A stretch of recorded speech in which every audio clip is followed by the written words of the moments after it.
Tudo o que você sempre quis saber sobre HIV e outras IST, mas tinha medo ou vergonha de perguntar. Um podcast educativo do projeto de prevenção combinada do GADA, Grupo de Amparo ao Doente de AIDS. Olá, eu sou Arlen Félix e estou aqui com Júlio Caetano, tecnólogo em gestão e um dos fundadores do GADA, uma figura com vasta experiência na promoção da saúde e da prevenção da AIDS, IST e hepatites virais. Como foram muitas perguntas que a gente recebeu dos nossos ouvintes, o nosso podcast vai ter um segundo episódio, uma parte 2, para que todas essas dúvidas possam ser sanadas nesse bate-papo aqui com o Júlio Caetano. Olá, Júlio, tudo bem contigo? Tudo. Falei que eram muitas perguntas. Ótimo. Está preparado? Preparadíssimo.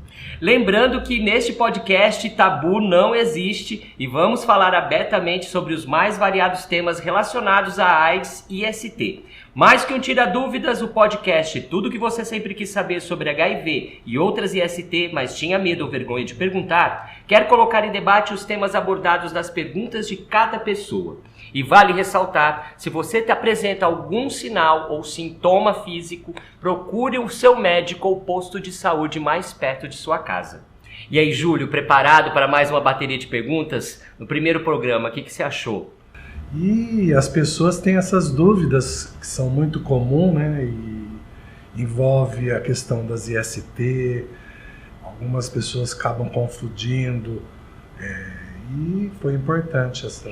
Isso prova também que esse assunto é bastante tabu ainda e tem muita coisa para ser esclarecida. Porque envolve sexualidade, uma coisa que dá prazer, e aí tem muito tabu mesmo. E para viver uma vida com prazer, tem que viver uma vida com prazer e saúde. É isso que é importante.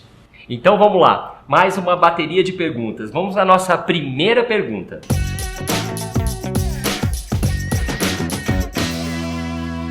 Olá, eu sou o Alexandre e a minha dúvida é sobre hepatite. Eu sempre ouvi dizer que quem teve hepatite fica proibido ou impedido de doar sangue. Isso é verdade ou é mito? Bacana a colocação aqui do Alexandre, mas eu acho que importante antes de falar é esclarecer os diferentes tipos, né, Júlio, de hepatite que tem. Que, algumas já têm imunização, outras não. As formas de transmissão também são diferentes. Conta um pouco pra gente, Júlio. Bom, na verdade nós temos hepatite A, B, C, D, E, F, G. São várias. Mas a gente vai falar mais aquelas que são com maior incidência no Brasil, né? Que são as hepatites A, B, C e D. A hepatite A, a maioria da população já entrou em contato. Sempre o médico ele pergunta para você foi alguma vez à praia? Todas as pessoas que já foram alguma vez na praia, ela já entrou em contato com o vírus da hepatite A. Porque ela é uma hepatite que ela é transmitida pela questão das fezes. E como existe a questão do despejo do esgoto no mar, no oceano, as pessoas acabam se infectando com a hepatite A.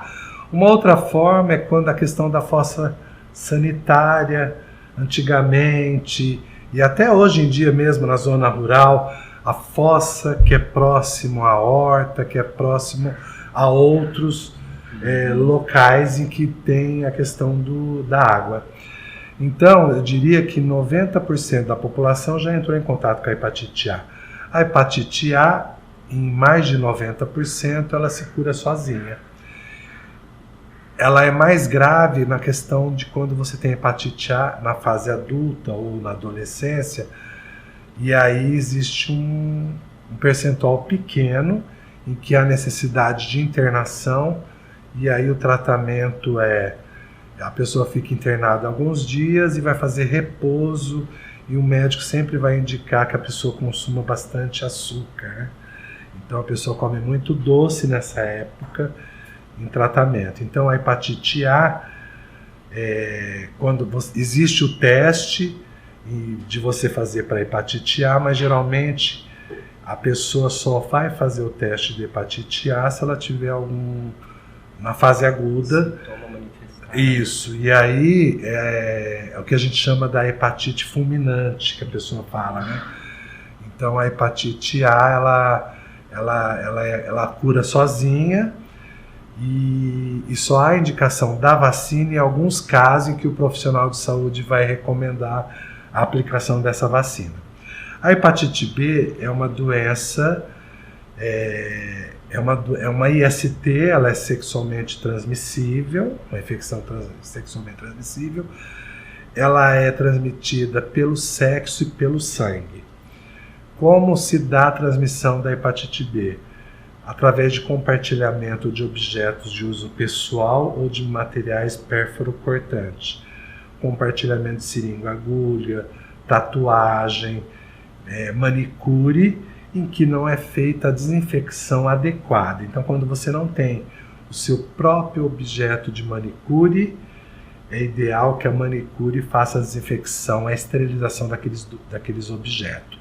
Então, a gente sempre recomenda que tenha alvará da vigilância sanitária naquele local em que você usa manicure. Por quê? Porque aí aquele local ele passou por uma inspeção e foi constatado que ela faz a desinfecção adequada. Na questão dos tatuadores, as tintas serem de uso individual, né?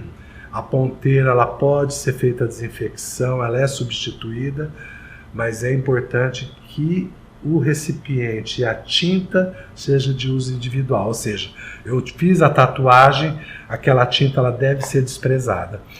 E na questão da hemodiálise, existe a possibilidade de transmissão.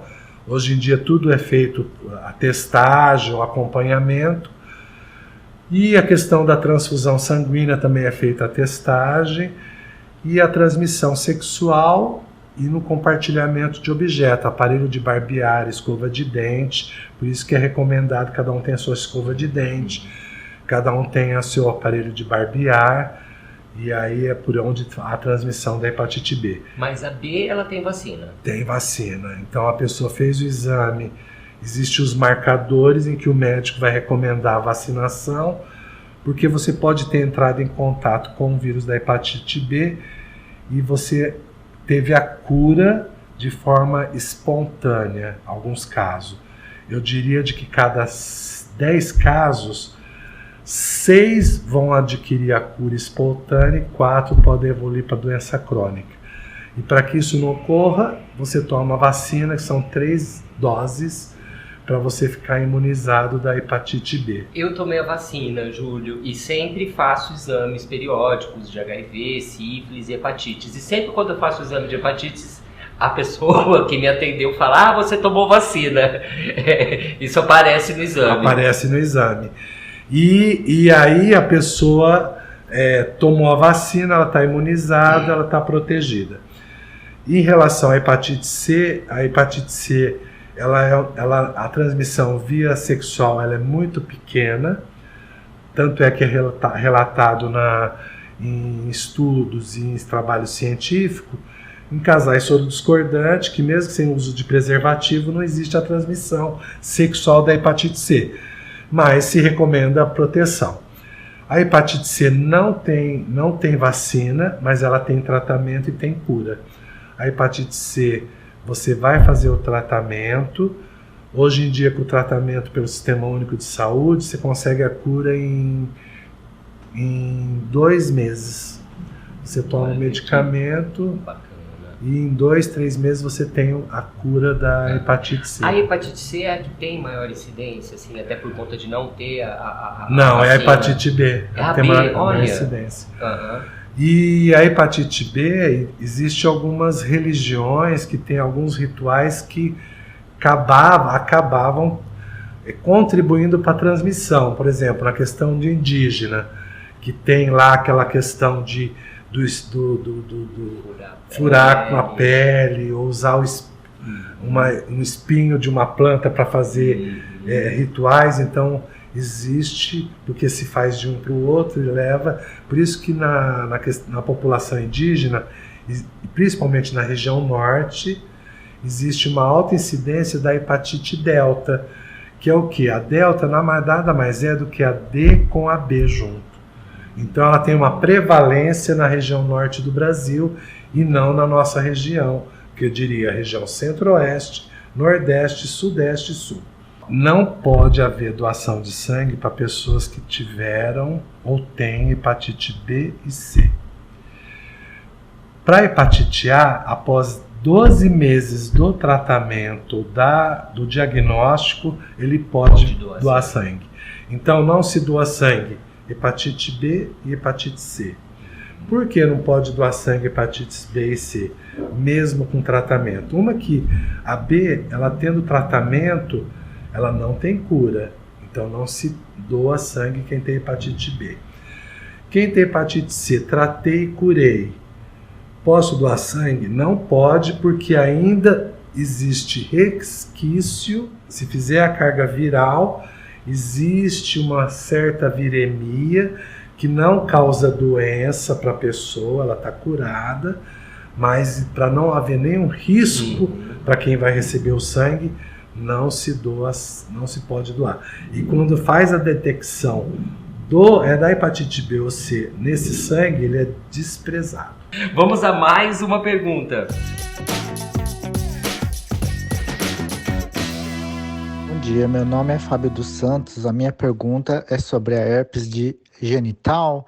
Se há algum risco de agravamento da infecção do vírus, ou se a pessoa corre algum risco mais sério da doença se alastrar e correr um risco de vida. Herpes genital pode levar à morte, Júlio? Não leva à morte. A mortalidade, mas é muito comum, né? A mortalidade é pequena. Mas é muito comum, né? Então, os sinais e sintomas é coceira, queimação ou ardor, bolhas e formigamento. Então esses são os sinais e sintomas da herpes genital. E a herpes genital, ela tem tratamento, mas não tem cura. É igual a herpes labial. A herpes labial, que é o herpes tipo 1, você tem tratamento, mas não tem cura. Ou seja, a pessoa que tem herpes, ela sempre que tiver uma debilidade no sistema imunológico, ela vai evidenciar a herpes labial de novo. Com a genital pode acontecer a mesma coisa? A mesma coisa, assim como a herpes zoster. A herpes zoster, ela só tem quem tem imunidade baixa, no caso do HIV que não se trata, no caso da quimioterapia para quem tem câncer, ou até no idoso. A herpes zoster é a herpes tipo 2, que é a herpes genital também, e aí você tem tratamento que consiste numa terapêutica em que um profissional de saúde e um médico vão recomendar para poder amenizar os sintomas que eu falei agora há pouco e os sinais, e ela vai regredindo e some, e ela pode retornar. Daí, vamos supor, tem pessoas que têm herpes genital em pequenas porções, eu falo porções de um âmbito bem pequeno, numa região ela delimitada, vamos supor, bolhas de 2, 3 centímetros, várias bolinhas de 2, 3, na região, na nádega, próximo ao pênis, na região inguinal, em que ela tem recorrente, às vezes ela tem todo mês. E aí ela já sabe o que vai usar e ela procura um médico e faz o tratamento para atenuar isso daí. Entendo. Vamos a mais uma pergunta. Fabrícia.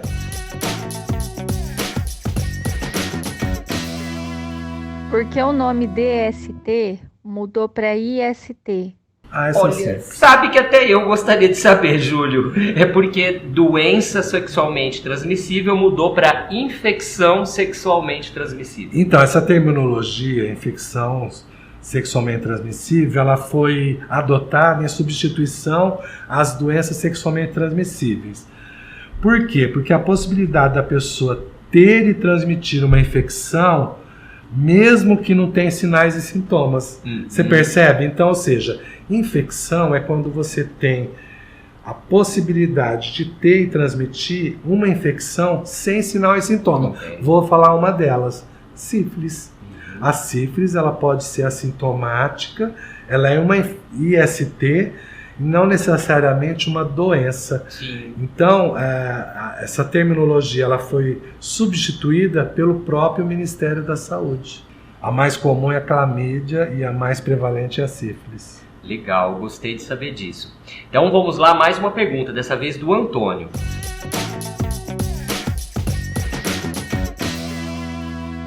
Olá, tudo bom? Meu nome é Antônio e a minha pergunta é que, de vez em quando, mesmo há bastante tempo sem transar, saem umas feridinhas em meu pênis, tipo herpes, que coçam muito.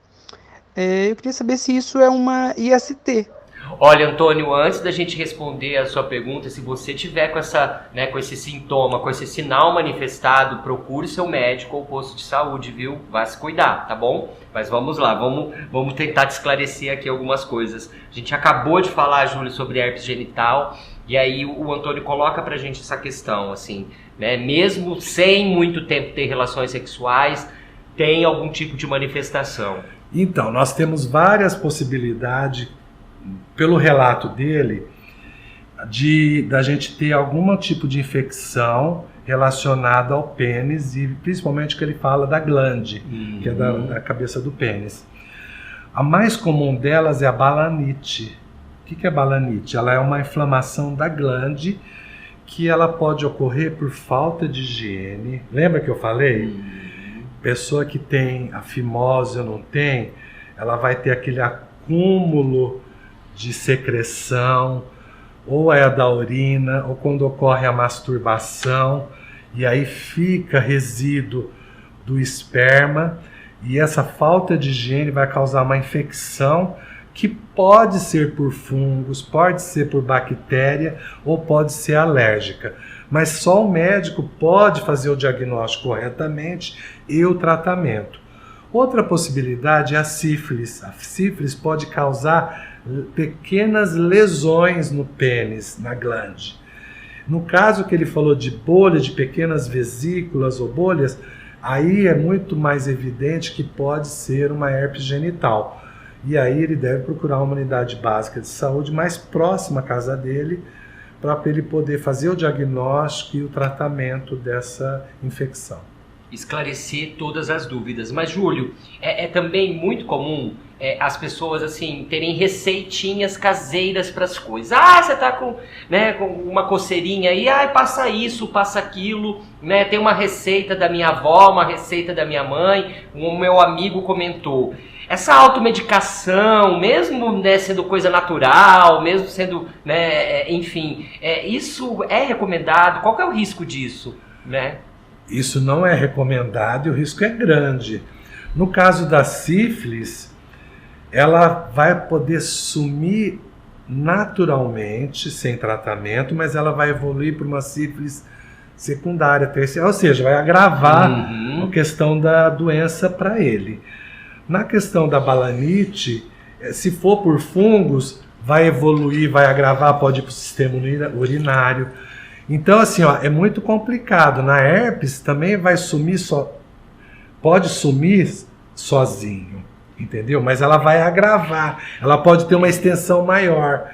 Então, a orientação é: procure uma unidade básica de saúde mais próxima à sua casa ou procure seu médico se você tem o convênio. Você tem que ter o diagnóstico, né? Você tem que saber o que é aquilo. E tratar. E tratar. Saber o que é aquilo e tratar, né? Não pode restar dúvidas, né? Não. Vamos então à nossa próxima pergunta. Oi, eu me chamo Elisa e, como bissexual, eu sei como me proteger das DSTs quando tenho relações com homens. Afinal, as camisinhas, tanto a masculina quanto a feminina, são feitas pensando na penetração e, enfim, no sexo heterossexual. Mas eu sempre tive muita dificuldade em saber como me proteger quando transando com meninas. Tem alguma forma que não seja enrolar minha parceira em plástico filme de cozinha? Essa foi a única sugestão que a minha ginecologista me deu quando eu fiz essa pergunta. Já ouvi dizer também que sexo entre mulheres tem menos chances de transmitir tanto a AIDS quanto outras DSTs. Isso é verdade? Ou é apenas boato, porque a gente realmente não tem muito como se proteger? Enfim, é isso. Muito obrigada. Júlio, é um tema que também, assim, é muito curioso, porque a gente pensa, né, numa relação entre duas mulheres que não há um risco de transmissão, por exemplo, de STs ou, né, ou transmissão do vírus HIV, né? E até eu tô assim, né, não sou muito esclarecido nessa área. E eu queria saber de ti, assim, quais os cuidados que as garotas, as lésbicas, elas têm que tomar com a saúde, né? Que é essencial nesse caso e quais riscos elas estão expostas, né? Quais tipos de ISTs, a quais, né, tipos de vírus aí relacionados a... Então, em relação ao HIV, existe um risco muito pequeno de transmissão. Agora, o mais preocupante numa relação de mulheres que fazem sexo com mulheres são as ISTs. As ISTs são as principais infecções que acarretam numa relação de mulher que fazem sexo com mulher. No caso em que a mulher é bissexual, ela acaba até agravando. Por quê? Quando a gente fala sobre IST, a gente tem que pensar que não existe só a sífilis, e é bastante, hein? Sífilis, HPV, herpes genital, gonorreia, nós temos a clamídia, nós temos a tricomoníase. Então, mulheres que fazem sexo com mulheres, elas têm um risco acrescido em relação ao quê? A clamídia, a tricomoníase. A gente lembra que essas duas doenças, elas podem ocorrer sem sintomas, ou eventualmente com sintoma, ou até sem sinais. E no homem, essa doença, ela é sintomática. Tanto é que quando a mulher faz um tratamento de clamídia ou tricomoníase, sempre tem que tratar o parceiro sexual dessa mulher. Por quê? O médico vai lá, prescreve, faz uma antibiótico terapia com creme vaginal, com antibiótico via oral, para se tratar, ela se trata. Mas o marido não se trata. O homem, ele é reservatório, ou seja, ele tem a doença e não tem sinal e sintoma. Um homem, ele pode ser portador de clamídia e tricomoníase sem necessariamente ter sintoma. Ou seja, ela se trata, vai e se reinfecciona, e se reinfecta. Então, quando ela volta daí uns 6 meses no médico, não adiantou. Não é que não adiantou, por isso que é importante tratar o parceiro quando é no homem. Na mulher é a mesma coisa. Então, assim, o que a gente tem de proteção para mulheres que fazem sexo com mulheres? O plástico insufilme, ele não é prático, não é usual mais. Eu achei estranho. Ele não é usual há muitos anos. O que é recomendado a fazer, nós temos aquela proteção que o dentista usa na boca. Sim. Quem já foi no dentista, vê aquele plástico que ele coloca, um látex na boca, para proteger e para fazer o serviço naquela região específica. Eu esqueci o nome desse material, mas ele é vendido em farmácia, inclusive. Então, geralmente você compra lá uma caixinha que vem 15 desses. E ele tem uma medida de 15 centímetros por 15. Ele tem uma medida legal, porque é para cavidade bucal, oral. Mas ele é muito aplicado para mulheres que fazem sexo com mulheres. Para quê? Legal. Sexo oral, orovaginal e oranal. Meios de prevenção mais eficaz que o plástico filme.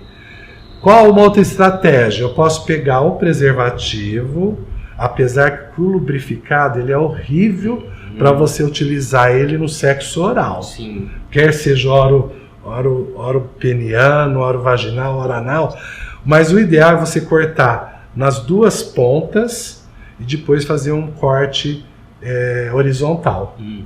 E aí ele se abre, ele fica com uma medida de uns 10 por 10, e aí você pode utilizar para fazer sexo oral. Qual outra forma de reduzir risco, Júlio? consulta regular no ginecologista, fazer exames com maior frequência, fique sabendo, sífilis, hepatite B, hepatite C e HIV. O ginecologista ele pode pedir esse exame ou você vai em qualquer unidade básica de saúde e faz o fique sabendo para esses 4 exames. É recomendável parceria fixa.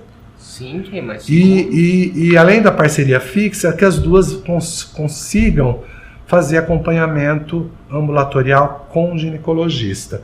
Aí ela vai pedir tricomoníase, ela vai pedir inclusive o Papa Nicolau. É importante a mulher fazer o Papa Nicolau na perspectiva do câncer de colo de útero. E a gente não pode esquecer do HPV. O HPV causa o câncer de colo do útero. Então, por mulheres com idade mais jovem, ela tem a vacina do HPV. Nós temos no SUS a quadrivalente, que pode atingir 4 subtipos de vírus do HPV, e ele é gratuito no Sistema Único de Saúde. É recomendado ela fazer o Papa Nicolau, ou seja, você vai no ginecologista de 3 em 3 meses, é recomendável, porque você vai estar numa saúde sexual, ela vai avaliar essa questão de infecção e você reduz o risco, concorda? Sim. E você pode fazer os outros 4 exames, não fique sabendo cada 2 meses, cada 3 meses. Não tem a hepatite B, ela é transmissível no sexo oral. O HPV é transmissível no sexo oral. Não interessa se é peniano, oropeniano, orovaginal, oroanal, ou, né? Então, o HPV, nós temos a sífilis, que é altamente transmissível, e o herpes também, né? Então, e a clamídia, a questão da tricomoníase. É um universo amplo. Vamos então à nossa próxima pergunta. Oi, meu nome é Jussara e eu tenho 2 dúvidas. A primeira é, tem uma forma segura de dar um beijo de língua em alguém que é HIV positivo?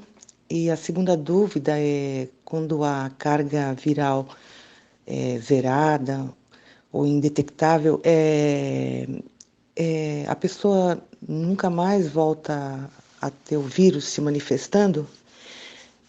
São essas minhas dúvidas. Obrigada.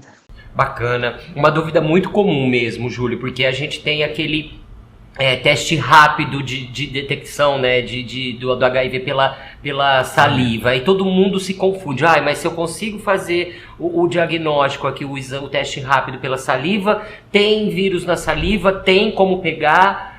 Como que é isso, né, essa questão do beijo de língua aqui? Então, eu acho que a primeira coisa que a gente deve ter em conta é que existe risco de pegar HIV no beijo de língua. Indetectável não transmite HIV pelo beijo. Isso é fato. Não se transmite HIV. Agora, se transmite outras doenças. Uma doença muito comum é a mononucleose. A mononucleose é uma doença super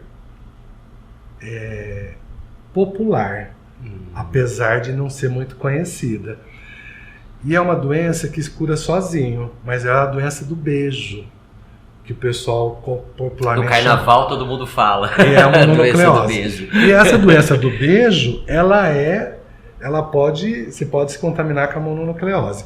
Tem tratamento? Não, ela se cura sozinha. Outra doença que transmite pelo beijo, sífilis, herpes. Lembra? Temos herpes labial, então até herpes genital. Por quê? Se eu tenho sexo oral, existe a possibilidade. Sim. Você não sabe o que a pessoa fez. Aonde né? aquela boca andou. Então, assim, existem as ISTs que são muito mais transmissíveis e mais comum no beijo de língua. Então, assim, uma pessoa que tem sífilis, existe um risco maior. Agora, o primordial eu tenho uma boa higiene bucal. Isso é fundamental. Ou seja, o que se aplica a mim, se aplica a você? Sim, depende. Como depende, Júlio? Se eu tenho nenhuma cárie, não tenho afta, não tenho sapinho, não tenho gengivite com sangramento. Todos esses fatores vão contribuir para a pessoa ter uma infecção oral no beijo ou não, tanto para transmitir como para adquirir a infecção. Bacana. Agora, né, ela é uma dúvida também, né, que a gente falou sobre a expressão do indetectável, da carga oral, da carga viral, né, desculpa. Mas a pessoa que está indetectável, ela pode voltar a regredir desse estágio? Com certeza. Em que situação, né? Com certeza. Se ela não tiver adesão ao tratamento, vamos supor, você está indetectável há 3 anos. Por que você está indetectável? Porque você faz o exame para saber que você está indetectável e que você tem uma excelente adesão ao tratamento. Ou seja, você toma o teu medicamento regularmente. A partir do momento que você parar de tomar um medicamento ou que você falhar nas tomadas, então vamos supor, você toma um dia, outro dia você esquece, aí você toma o da manhã, não toma o da noite, aí você fica 5 dias sem tomar, a tua adesão não é boa e significa que você não tem uma boa adesão, você vai ter falha no tratamento, que a gente chama de falha terapêutica. Consequentemente, o vírus vai achar aquela porta de entrada, ele vai reconhecer aquele medicamento que não deixa ele entrar, aí ele, reconhecendo que a chavinha ele vai ter que mudar, ele vai voltar a infectar a pessoa e replicar, ou seja, vai deixar de estar indetectável e vai poder evoluir para a doença, para AIDS. E Júlio, tem alguma situação que assim, que a resposta ao tratamento é tão positiva, é tão bacana que eu não preciso mais tomar remédio? Não, ainda não. Ainda não? Ainda não. O que nós temos são estudos para vacina, que está bem avançado, está na fase 3. Nós temos alguns casos da questão de usar a genética, mas ainda são tudo estudos, não temos nada ainda concreto para ser utilizado no nosso dia. Mas existe a esperança que em 5, 10 anos nós teremos alguma coisa. Então tomar o remedinho ali na hora certinha, todo santo dia, é a melhor saída. Ou até sair um medicamento que trate de forma definitiva ou que cure a doença. Bacana. Vamos a mais uma pergunta. Eu me chamo Joas e gostaria de saber se existe algum tratamento que te proteja de adquirir o HIV, no caso de um rompimento de preservativo ou coisa assim. Se existe algum jeito de tomar alguma medicação anterior que você possa ficar protegido. O Joás, ele apresenta 2 perguntas e a gente já falou sobre a PrEP, que é o mecanismo de prevenção, né, pré. Né? Agora a gente tem a PEP, que no caso de uma emergência, né? No caso que nem ele citou o exemplo aqui, né? Ele está numa relação sexual, a camisinha rompeu e ele sabe que o parceiro ou a parceira tem o HIV, então assim, diante dessa certeza, né? Praticamente certeza iminente de ter se contaminado, tem como prevenir a infecção? Quantas horas? Temos. Nós temos a PEP, que é a profilaxia pós-exposição. E aí, no caso, é quando tem relação sexual sem proteção ou quando existe um rompimento. E como a pessoa não sabe se a pessoa tem ou não tem HIV ou outras doenças, a PEP ela é indicada para um caso emergencial em que existe o não uso do preservativo numa relação sexual ou quando existe o rompimento do preservativo. No caso da PEP, a pessoa tem até 72 horas para buscar o tratamento da PEP no serviço de emergência no seu município ou no atendimento ambulatorial. Como funciona isso? Nas cidades de referência, geralmente nós temos serviço de urgência, que geralmente são nas unidades de pronto atendimento, nas UPAs. Ou no serviço de atendimento de referência em HIV, AIDS e ISTs, né, no município. Então sempre tem 2 serviços no mínimo, podendo ter mais, de referência para a PEP. O de emergência, que é aquele à noite, sábado, domingo e feriado, e durante o horário comercial no serviço de referência. Ela tem esse período aí de 72 horas para poder tomar esse medicamento. E o que é esse medicamento? Assim, é uma dose única? Não, ele é um medicamento, primeiro que quando a pessoa vai buscar a PEP, ela vai ter uma avaliação do profissional de saúde, que foi capacitado e habilitado, e ele vai oferecer novamente os exames para essa pessoa. Então ele vai feito o HIV, sífilis, hepatite B e hepatite C. O HIV é que se ela fizer o teste rápido, deu positivo, você não se infectou nessa relação, você já tinha HIV. Se deu negativo, ela vai o quê? Iniciar o tratamento com a PEP, que é 1 comprimido ao dia, durante 28 dias. E ela vai ter um monitoramento do serviço de referência também. Em relação aos outros exames, que são sífilis, hepatite B e C, ela vai ser encaminhada para o serviço de referência no caso dela não ter se vacinado para hepatite B.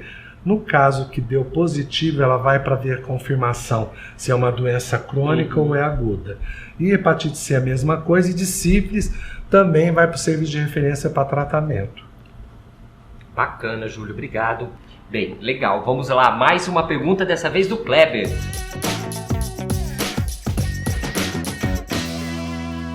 Olá, tudo bem? Eu sou o Kleber e gostaria de saber o que é PrEP e se esse tipo de tratamento me dispensa do uso do preservativo ou de outros cuidados em relação ao sexo. Olha, a gente falou, Kleber, a respeito da PrEP na primeira parte do podcast, né? Que também está disponível aí nas plataformas de stream, mas você colocou uma questão, né? Que é também, eu acho, importante retomar, né? Júlio, o fato de eu estar fazendo tratamento com a PrEP, tomar a PrEP, isso dispensa o uso do preservativo? O ideal é que a pessoa faça uso do PrEP e faça uso de uma proteção através de barreira, que é o preservativo. Caso ela não faça isso, ela vai estar protegida exclusivamente do HIV, mas não da sífilis, de outras ISTs. Então é recomendado o uso de outra proteção junto, concomitantemente. Isso é importante. Então a PrEP, ela previne o HIV, ela não previne sífilis, ela não previne hepatite, ela não previne outras ISTs. Sim, apesar que a gente tem conhecimento que a maioria das pessoas que fazem uso do PrEP abrem mão do preservativo masculino ou feminino. Mas é ideal que use o preservativo na relação sexual com penetração. Júlio, estamos caminhando para o final do nosso podcast, mas teve uma pergunta que foi praticamente unânime, assim, muito recorrente entre as dúvidas que a gente recebeu, né? As pessoas querem muito saber a respeito da vacina do HIV, a vacina contra a AIDS, né? A gente vê algumas notícias aí pipocando nas redes sociais, parece que está cada vez mais perto isso, mas há como afirmar quando isso vai acontecer realmente? O que você sabe, o que você tem de informação sobre esse assunto? Na verdade, ainda mais agora com a questão da pandemia do Covid, isso trouxe contribuições nessa pesquisa em relação à vacina. A gente tem vários estudos e alguns avançados em relação a tratamento. Já se fala de aplicação de injetável, como se fosse insulina, uma vez por mês para HIV, ou seja, você não precisaria tomar um por dia, entendeu? Alguns todo dia, então seria uma vez por mês, uma vez cada 2 meses. Tem alguns estudos avançados em relação a isso. E nós temos uma vacina para HIV que avançou muito em função da Covid e já está na fase 3, ou seja, existe a perspectiva de que uma vacina para HIV possa sair daqui uns 2, 3 anos. E Júlio, e como a gente está tão perto assim, né, da vacina, claro, né, depois de décadas, né, de pesquisa, né, em torno do combate do HIV, né, a cura, ela também está próxima? O cientista tem avançado muito, inclusive com essa questão que eu acabei de falar da pandemia do Covid, que está utilizando a questão do DNA, do RNA, se avançou muito. Então, assim, o que a gente tem de perspectiva seria a médio e longo prazo em questão à cura. O que a gente tem é a questão da vacina, que é para não ocorrer a infecção, proteger as pessoas do HIV, mas quem não tem. nós temos a perspectiva de avançar no tratamento de injeção ou de outros meios de tratamento que é a cada 2, 3 meses.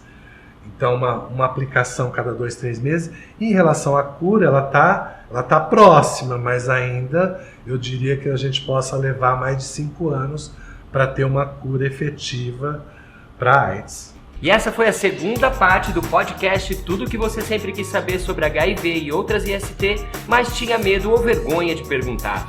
Uma ação educativa do projeto de prevenção combinada do GADA, Grupo de Amparo ao Doente de AIDS. E não deixe de ouvir os outros podcasts do GADA que estão disponíveis nas plataformas de streams.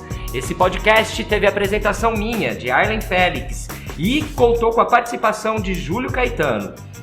Daniel Torraca, responsável pela técnica de som, mixagem e edição. E a direção é de Fábio Takahashi. A realização é do GADA.